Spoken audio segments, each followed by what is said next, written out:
Welcome to the Polymaticast, Episode 1, Part 2, recorded September 24th, 2016. Hello, I'm John. I'm Alan. And today's subject is Polymatic. What actually does it mean? What is your opinion about why we chose this name for the podcast and for the thing? To start, we had a lot of bad names. So we came up with a bunch of them. I was looking through our Trello and I saw that we had a lot of them actually. Some pretty bad names in there. But I went sort of Googling along and I was trying to, at least from my perspective, my suggestions were really based on thinking about like anyone who's involved with the site or us as this project or this cast, thinking about that we're kind of more than one thing. And I know for me, I could say I'm definitely more than one thing than the label that is professionally put on me, right? So what I do in real life is senior development, and but I'm interested in a lot of other things. And often in my free time, I spend time on other things, like many things. And so poly, taking sort of the root of the meaning, is kind of what I was considering what that means out of the word polymatic. And then the matic is sort of like the maker stuff, which I think is more you, but I think it also qualifies, like I make podcasts, right? I make music videos every once in a while. I make vlogs every once in a while. So for me, it was sort of like many things that we make and the people that make them. I think that was the meaning that I had behind it. That's basically pretty much as close as I am to that. It's basically the same idea. Yeah, so let's just go through some examples. Like, what are some of the things that you make? Well, yeah. I do all sorts of stuff. I do art. I do 3D printing. I build machines. I build robots. I build all sorts of other things. And one of those problem I have with that is that I make them and then I never show them to anybody. And that's basically the idea for Polymatic, is just to put stuff on there that I can actually show off. Yeah, the other thing is every once in a while I'll do a time lapse when I feel inspired to do it, and I want to do them more. I really like making time lapses. I think they're really beautiful and pretty. But the thing is, I'll throw it up on YouTube and I don't advertise it, and I'll get like maybe 14 views, through whatever on your personal account somewhere hidden. Yeah, or something, right? And I'm not really advertising or pushing it anywhere. I might mention it somewhere on a podcast. So for me, like, my only outlet for sharing or doing something in a public manner is the podcast. So, but I want to make more. I think that's the thing, is I need to feel encouraged to make more. And having an outlet also means that you can set aside time to work on it. Right. If you define that you're gonna do something, you're gonna actually do it. Yeah, it's I've heard someone say this, and I think it really applies to me.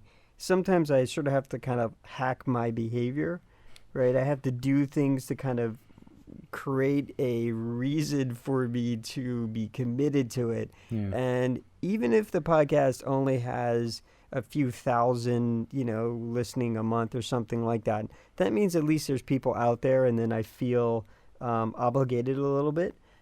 If we're talking a lot of people, hundreds of thousands or millions, okay, then I definitely feel obligated to a certain point. So that's like one way I motivate myself to continue helping people produce podcasts. Well, it's the same thing. I do some Minecraft YouTube Minecrafting, right? And there's like maybe 3 or 4 viewers that pop by every once in a while, but even those viewers, in the end, I might have like a year's worth of Minecraft on there, but then people can go back, and if it eventually starts off and does something, then they can go back and see all the crazy cringe-worthy stuff I did.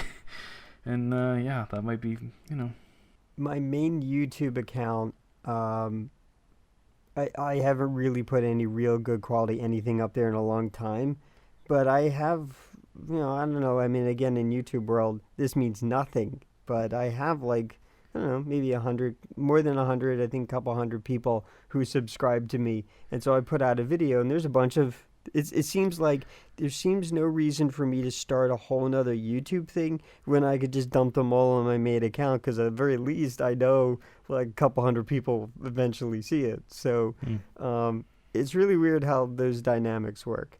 And I never spend any time caring or figuring it out. But it goes back to the point of that there are videos that are really super old and they're still getting numbers on them from years ago. Oh, the same thing for me. When I look at my oldest YouTube posts, they're usually the ones that actually get the most views are the ones where I make stuff. So not as much the Minecraft stuff, those like 0 views in most cases. But making things like, for example, making a RF shielded bank card holder, right? So most of the bank cards now have like radio frequency chips in them, so you can wirelessly pay, and that's scary stuff. But you can shield them, and a video about that got a lot of views, and I should put out more of those things, because I know how to do certain kinds of things, and I could share that with the world. And Polymatic is a very good vessel for that, I think. Yeah. One other thought to share is, so I put out randomly, because for a while there I was kind of answering questions on r/podcast in Reddit. I just said, hey, I want to know other podcasters. They don't live near me or anything. So I was like, all right, I'm curious what's going on, out there on Reddit. And every once in a while, I you get these people asking tech questions. And I'm just like, oh, my God, this stuff isn't that complicated. So I just made sort of like a bunch of phone videos. And I rushed around for like 8 minutes, and I showed some gear, and I had some conversation. And those are doing well enough. And I feel like I should take and do that same idea a little more formal and explain like how to do Skype, how to do this, how to do that, what kind of different microphones. Now, I'm not an audio engineer, and I've not done a fair amount of research on it. I just do a lot of podcasting, and I have a reasonable amount of gear, and I bought some stuff, and I have some good idea about like different microphone types and mixers and whatnot. So it was just sharing that, and they've done well. So maybe Polymatic is a place to, go into farther in depth, and for me to complete my research and understanding and do a video. Yeah, and I might be doing some topics on coding as well. I've got a project I'm working on that might be interesting for people to watch, me code. So I'm actually going to make some PHP code videos about that. So that might be an interesting thing for Polymatic as well.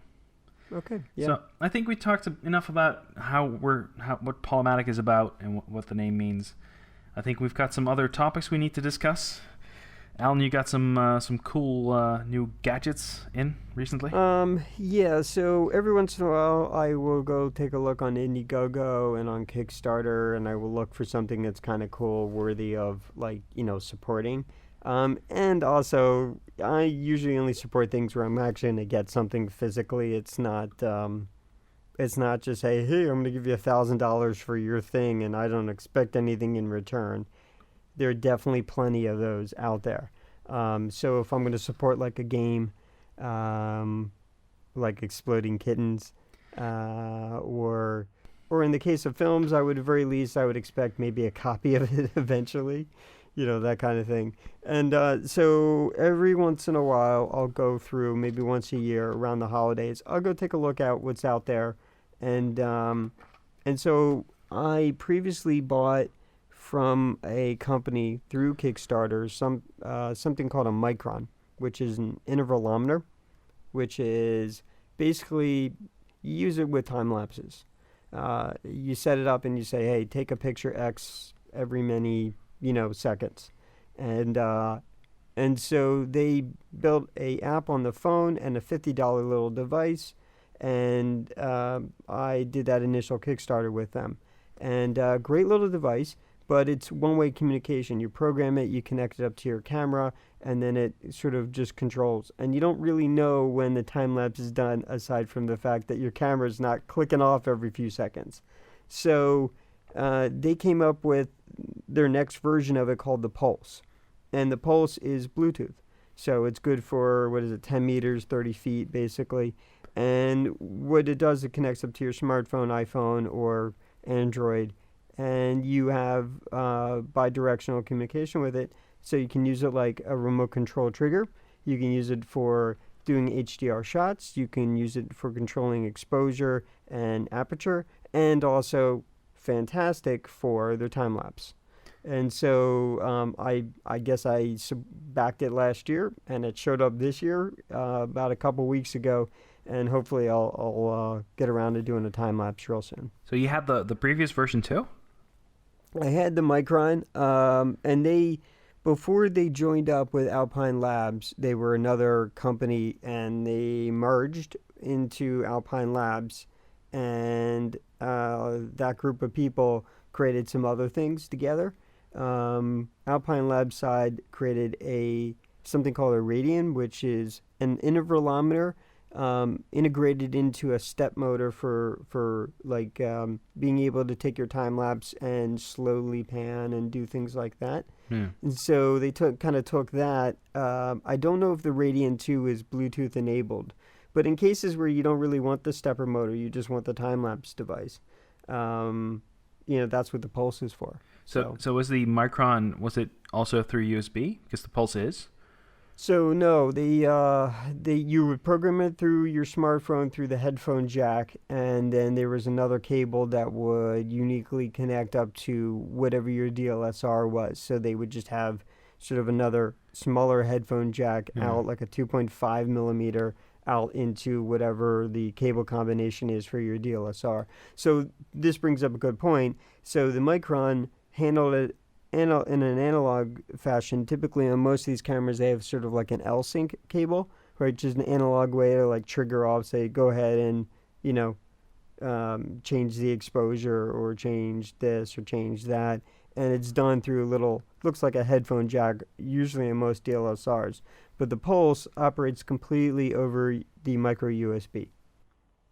And so when you buy it, you tell them what your camera is, and they give you the micro USB to whatever, mini or maybe USB-C cable combination is today. Fits in your hot shoe, so, fits right on top of your camera. Well, that's a better system than the small jack anyway, because those break pretty easily. I've noticed. I've actually done that. And the USB is more reliable because you can also just completely control the camera. But some cameras don't have that. Some cameras don't have the USB. And I would figure, I have a Canon camera, so it's an older model. So what I got was a micro to a mini USB cable. And so if I get a new camera, obviously I'm going to have to go order whatever combo that I need from them for my camera. I would presume maybe they probably have an analog combo. But I mean, worst case, if you're looking to buy a Pulse and your camera is old enough and doesn't have exactly what you were talking about, then probably the Micron would be the solution for you. Do you have can you charge it while you're using it? You can't charge it when you're using it, but what they've stated is it will last up to 24 hours in use. Okay. And it's a little more than the Micron. My Kickstarter for it, I think, was like $70. I don't know what they're going to retail it for. I think my retail cost, my backing cost for the Micron was $50, and on their website it's $50. So I assume the price is going to be roughly about the same. So what did the Pulse cost you? I think it was about $60, okay. Basically. Yeah. Interesting. I think I might get one at some point. Yeah, I mean, the thing is, when I started looking at a lot of these intervalometers, they're really super expensive. And yeah, I mean, you're talking hundreds of dollars. Maybe at best, the cheapest intervalometer you're going to look at that might be of any quality is like $300, and it's just a little LCD screen and a bunch of buttons you got to figure out.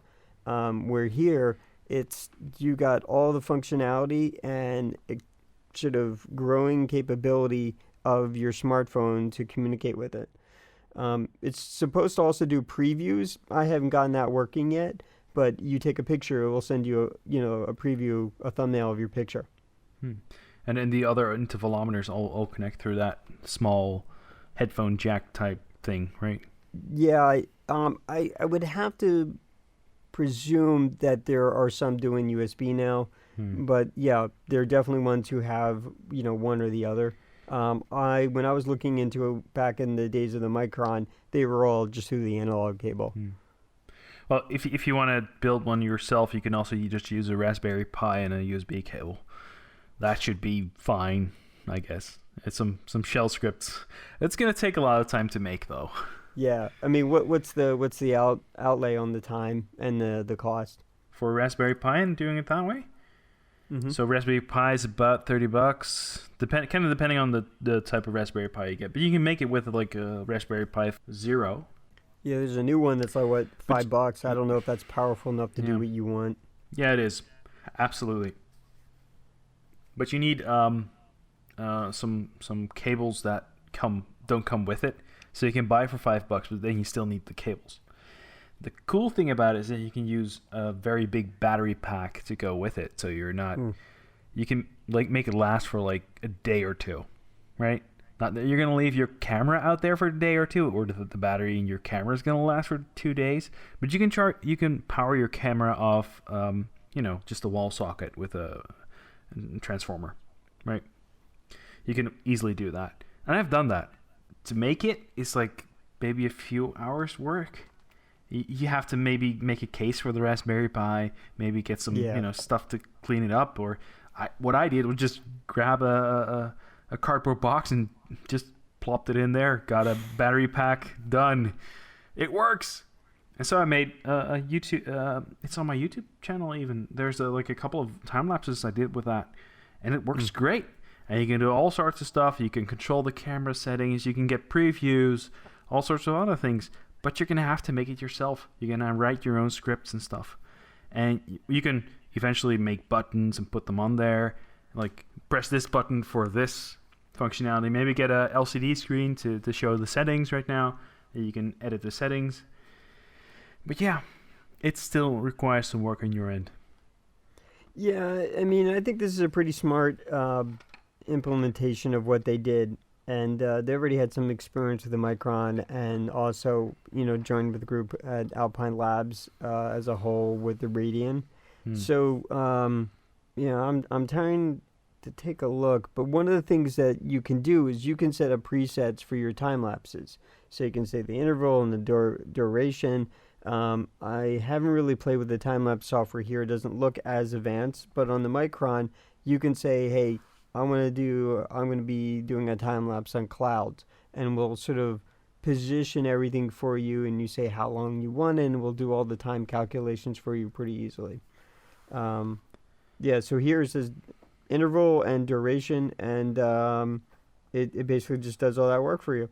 Okay. So how long do you want your material to be in the end, or how long, I guess, are you going to, it's going to be. I'd have to walk through it and find out if through its wizard process how well it works. But yeah, I don't know. I mean, there's something to be said about someone who doesn't want to get out the slide ruler and figure everything out. Yeah. I'm not that person. I'm capable of it. But this device, they really did a good job. It's really small and fits right in the hot shoe. And you can easily get extension adapters for the hot shoe to have multiple things like a microphone and a monitor and this and that. I think if you're going to do something really pretty like Easter Island or the top of a mountain, you're going to camp out, right? So the very least you set your camera up somewhere and then you go into a place that's a little warmer, and as long as you're about 30 feet or 10 meters away, you can be able to kind of check in on the camera without having to go outside. Yeah. Well, I saw some other time-lapse equipment that goes through that small headphone jack, but you can put your iPhone on it, and it hooks up to the iPhone headphone jack too. But right, now the iPhone 7 doesn't have a headphone jack anymore. Well, they have the cable though. Yeah, but I don't think it will work through that. But yeah, well, the Micron is programmed by the smartphone, so it's programmed by your iPhone or your Android device. But then it's independent, right? It doesn't need the connection anymore. it just runs on its own. And it almost doesn't even know if it's connected to the camera. It'll just keep blinking away, running off, until its duration is done. Well, if it's USB, then it's going to hook up to your... If it's the pulse, right, then yeah, you're right. It's USB, so you'll be able to stop it remotely. A lot better. But maybe we should just do a build-off. I could make a Raspberry Pi version of the of the pulse. Well, if we were talking to build-off, then I take it out, I plug it in, I program it, and then I'm done in about 5 minutes. Alan wins, no. It doesn't mean that, but I mean... Despite all that, right, so one of the things about when you do time-lapse is there's a lot more involved, right? So it took me a while to figure out that, one, to save battery power. Now I have sort of a battery extension grip pack for my camera, so battery is not really an issue. But I was just using the plain old battery that was in the camera, and I realized I should turn the display off. I need to manually lock the focus in. I need to keep it in manual. I need to set my exposure and the ISO to what I want and focus it on something and leave it alone. And so one of the things they do is there's something called bulb ramping, where it will slowly adjust over time. So what people do is they take time lapses of the day going into the night, and they use a process called bulb ramping. So the micron and or the pulse will kind of take care of that for you.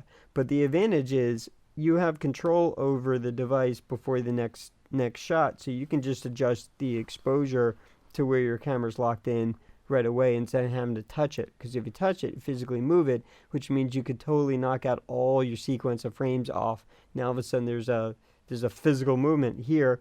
I can control it wirelessly, and as long as it's locked down, it's okay. Yeah, it looks like a pretty nice device. It's small. Yeah, I mean, it was only $70 or something. I think that's reasonable considering spending $500 for an intervalometer. Which doesn't have the same functionality either, right? So it doesn't have all the things like Bluetooth and other stuff on there, previews. I would have to assume somebody's created something, but I don't know what those price points are on them. Oh, well. I know that some of the Canons are starting to come with intervalometers built in, but again, I don't know... I don't know the ins and outs of that because I don't have any of those cameras.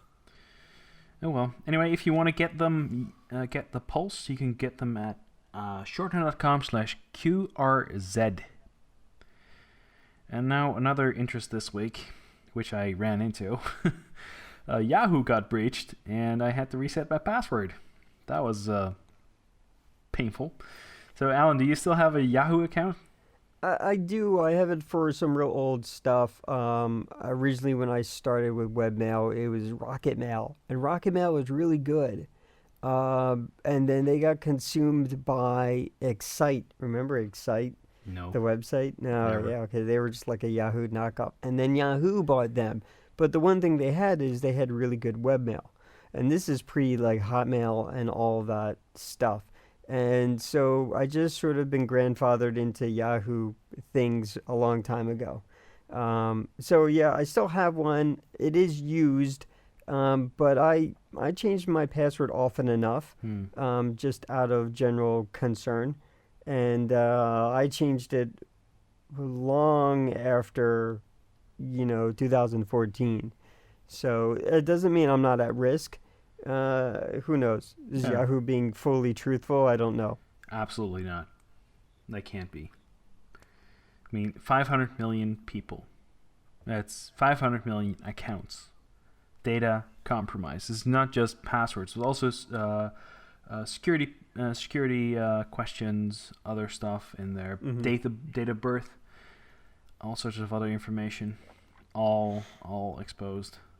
Yeah, but I mean, even those security questions, not to say that, like, I want to teach someone to be a hacker, but you can kind of social engineer people pretty easily. There are plenty of sites will give up information, or you can pay for information about an individual, and you can get most of those common questions they ask you, like, what's the street that you lived on? What was your favorite so-and-so's name, that kind of thing. What was your mother's maiden name? Like, these are things, if you do about 10 minutes worth of work, you could probably find that out pretty easily, just about any person. Yeah, security questions are like the worst part of security anyway, because the security questions actually disable the security. Right. And so the best way of giving those questions back are not giving real honest answers, giving ones that only you know. Actually, I've seen people do the following: just make hashes and put them in the security questions and answers, and then just put them in one password or something else. But then again, why would you need security questions anyway if you have one password? Right. Yeah. Right. So, I changed mine more recently, and this is well after 2014, and I keep a pretty good record of when and what I changed and what the last password was. And usually I make them in such a manner that I can't even remember them. I have to go through sort of an extraordinary process that's proprietary to me and look them up to be able to even find out what they were. Do you use something like LastPass or 1Password? No, because even those are easy to compromise too. You just sort of social hack someone, you can get in through the password, and then you got everything. You basically unlock the whole keychain. So I had considered paying for services like that and decided against it. My proprietary way is not, certainly they're going to be have much better encryption if you use 1Pass or LastPass. But if you're targeting somebody, it's not hard to figure out what their password might be, because it's going to be something that the person wants to remember or has written down on a post-it underneath the keyboard, or in a little key box on their car, something, so that they can unlock all their random passwords. So all you need is really one password to hack. You hack the person, you figure that out, then you got the keys to the kingdom. Yeah, but getting all those, the problem with the services is, like, for example, Yahoo or Apple, is that they still use those security questions, and those security questions are not secure. And if they have two-factor, even that is not secure if they use like text messages. And the thing is, with all the information we give these companies, there's going to be the mother of all breaches at some point, and Yahoo is definitely like in that region. Because 500 million people. Like, how many people live in the United States? 300 something? Yeah, something like that. Yeah. So, man, that's like if everybody in the United States had a Yahoo account. Well, you shouldn't, as like developers, right? We shouldn't just leave the passwords open, right? The pattern is to compare them instead of like making them reversible. And Bcrypt comes up as a conversation, like as the common best practice right now. But that doesn't mean, like, as a developer, that you have to take the straight value and Bcrypt it. You can do more with that to get your comparison.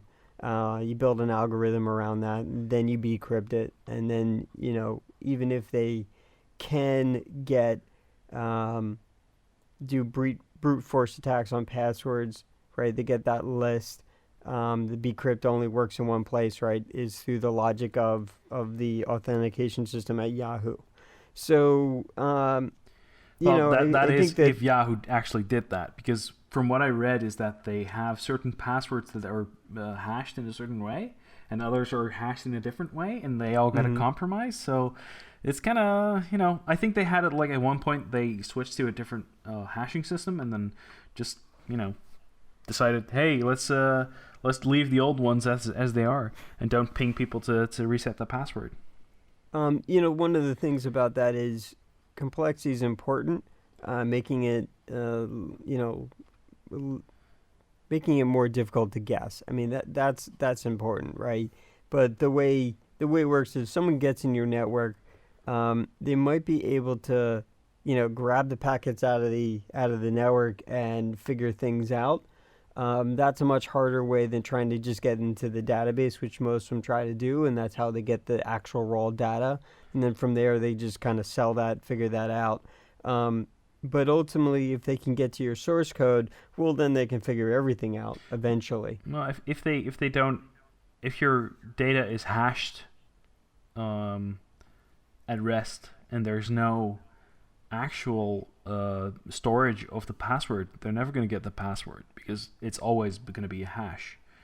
And if you log in with your password and at the moment you change your password or just log in and you rehash the password in a new hash system, like for example, you upgrade to a new hashing system that's more secure, great, you upgrade.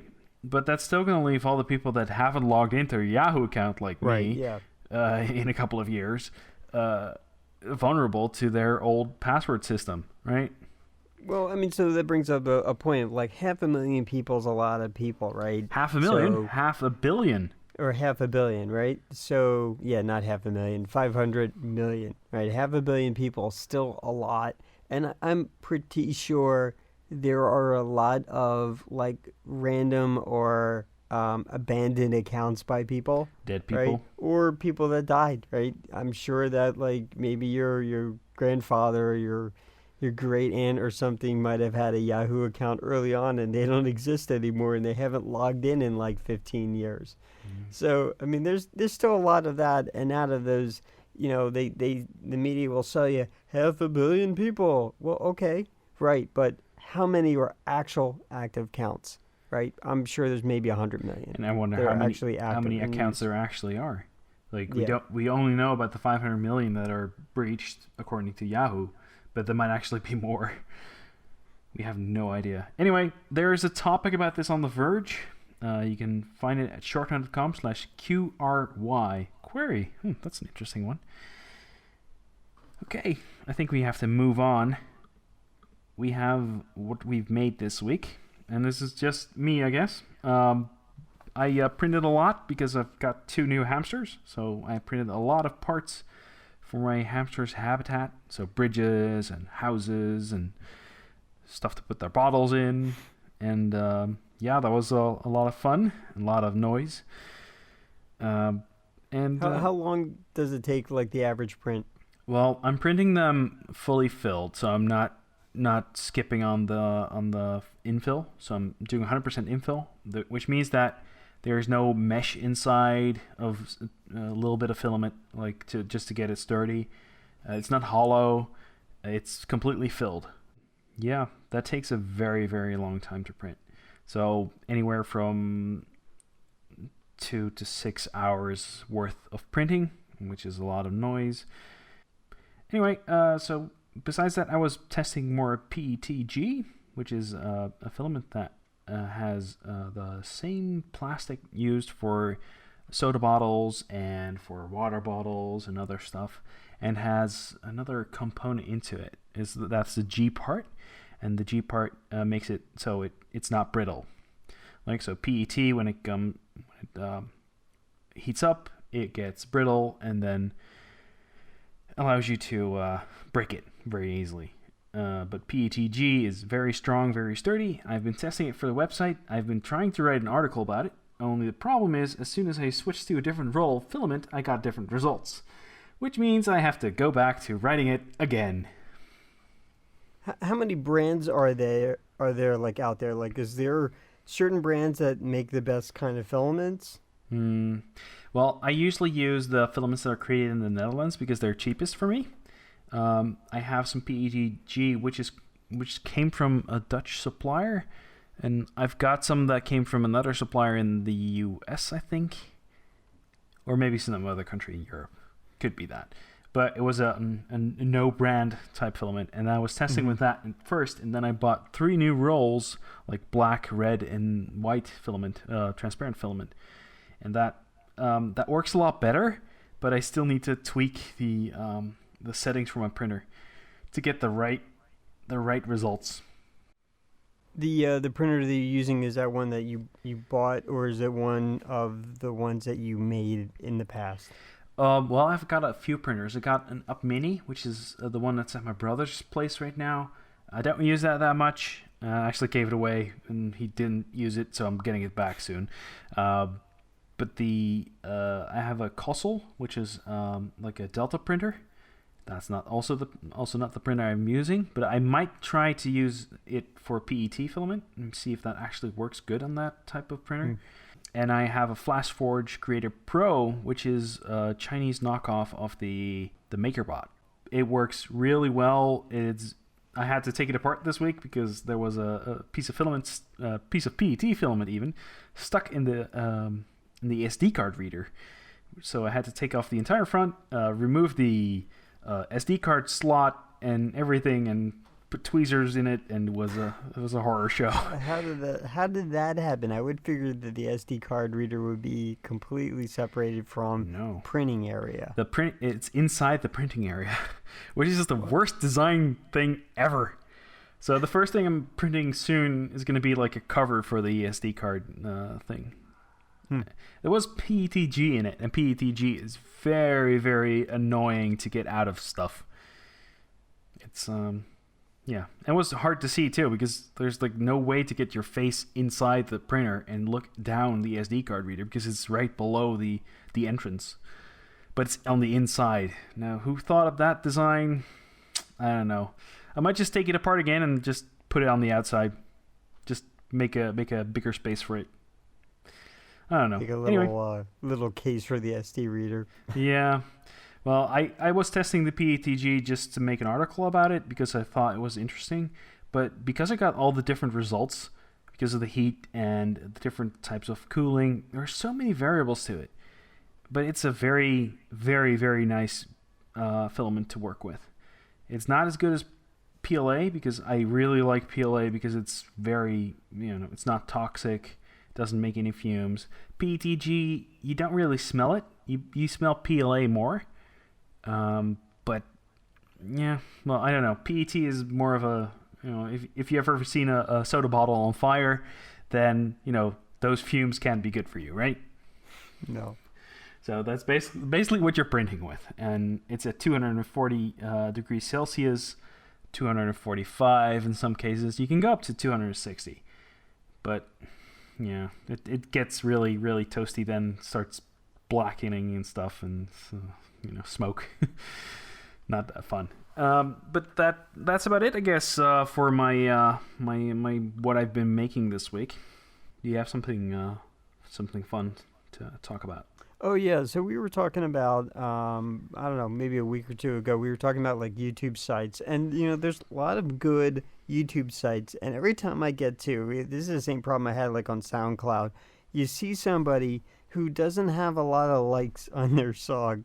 I don't know, we don't get the statistics in like SoundCloud to see how many plays as like a normal user. But on YouTube, we get to see the number of views. And it really drives me nuts, especially in something like, let's say, The Verge, where they put out a really good video.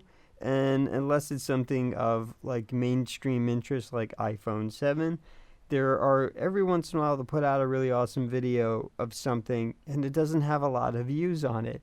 And I'm like, what the hell? So there's always a good things to find on YouTube. So I figured I would mention one called The Great Big Story. They put out about 3-4 minute videos. And I don't know, we get a couple of them a week. And they usually set it on a subject of some place that's overlooked that's pretty awesome, or a person that's pretty awesome. One that I recently saw was about basically this girl who kind of goes into abandoned buildings every once. Well, I don't know if she goes into them every once in a while. The story was center focused on she would pass this abandoned building all the time, and she finally went into this property, and then she found this old guy living there, and she was taking pictures of the place until she heard some noise, and she found this elderly gentleman, and the conversation was about her and her friendship with him based on that story. And so that's a neat little thing, but they made really awesome other videos that are about 3 or 4 minutes long. One of my favorites was like the oldest tree still alive or something like that. It was pretty cool. So that's a great big story, and you can check them out on YouTube at shortner.com/QC5. That is sort of my find for, I would say, the month that I've been really enjoying sort of a lot of their videos, and you never know what you're going to get, and you never know if it's going to be about a place, a person, or a thing. Is it something like closer to the good stuff, or like Vsauce or something like that, or?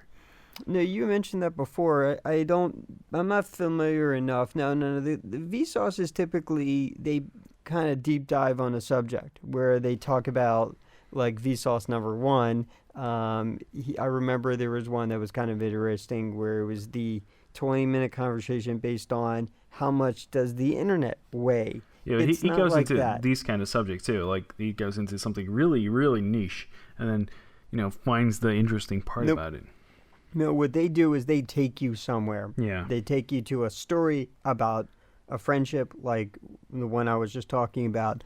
They'll take you to, they'll tell you a story about this oldest tree, and they'll not only show you the tree, they'll give you the story about it and why it's special and why it's unique.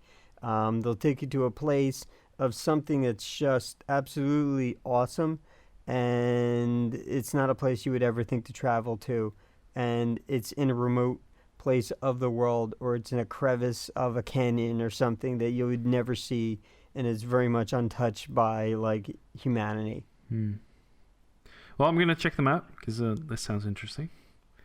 So I've been on the YouTubes as well. I've been looking at Codys Lab.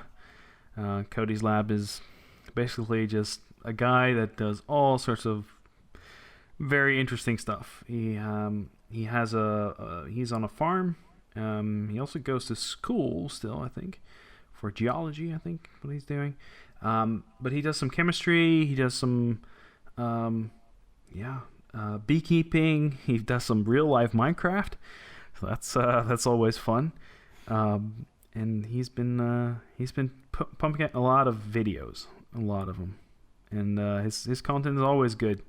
There's always something interesting in it, like maybe taking gold from old jewelry, or taking stuff from the thrift store with gold plating on it sometimes, and old motherboards and PC cards, memory cards for PCs. Like he melts them down and stuff and gets the gold from it. Like totally not like worth it for the money, but interesting for the chemistry and the things he does with it. So I kind of like that, and you can find him in shortner.com/QRR. There's a guy on Periscope every once in a while. He's figured out how to hook up his cell phone to a webcam that's connected to a microscope, and he will like go look at the sort of the biology going on in water or various things, and it's fascinating to watch and figure out, and then you hear him talk about what you're looking at that he's showing to you live. And so you made me think of that. I'm pretty sure that's not Codys Lab at all.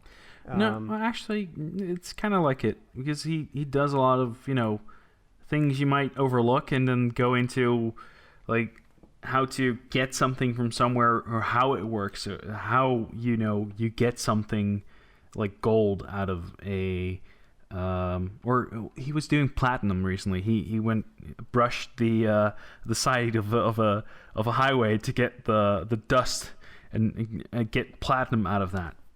I mean, that's interesting. That's like, what?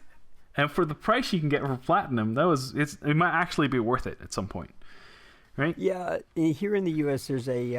there is a company called I think it's called 1-800-JUNK, and what you do is you pay them for the amount of junk that they're going to take, and they bring up a truck and you give them, and they charge you based on the weight.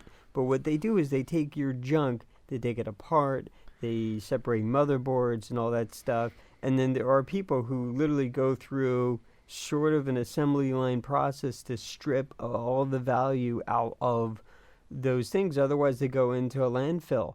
And there is a lot of rare and valuable metals even on those old computers from like the 1980s.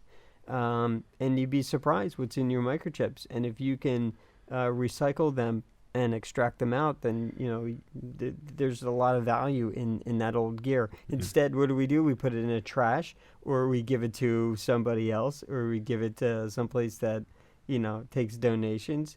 And surprisingly, there's a lot of value in our old gear and equipment and technology. Well, giving it to places that take donations, right? So they take it and usually bring it to those places where they recycle it to get the parts from it. So some of that stuff used to get sent to Africa and get dumped in like places where the kids have to go through it and melt everything down, and the horrible pictures you saw. But recently they started to doing it like in Europe and in the US, and they're doing it in like small locations where people don't have a job, or they can get an easy job to get this, get their money in they're recycling stuff so it doesn't have to be made again, right? It saves shipping and other stuff. It might not be like the most energy friendly thing, but eventually if you have like a setup for it, eventually it'll get cheaper and energy friendly to make more stuff. So I guess that's it for today. If you have some feedback for us, you can find us on email at podcast@Polymatic.media. Where can they find you, Alan? You can find me on Twitter at based on my last name, which is Chase, Chaess. I think that's the easiest way to kind of get my attention. Okay. You can find me on Twitter as well, and twitter.com/webdevie, WEBDEVVIE. You can also find us both at the Twitter for Polymatic. That's twitter.com/thepolymatic. Our website is Polymatic.media, and I hope you tune in next time.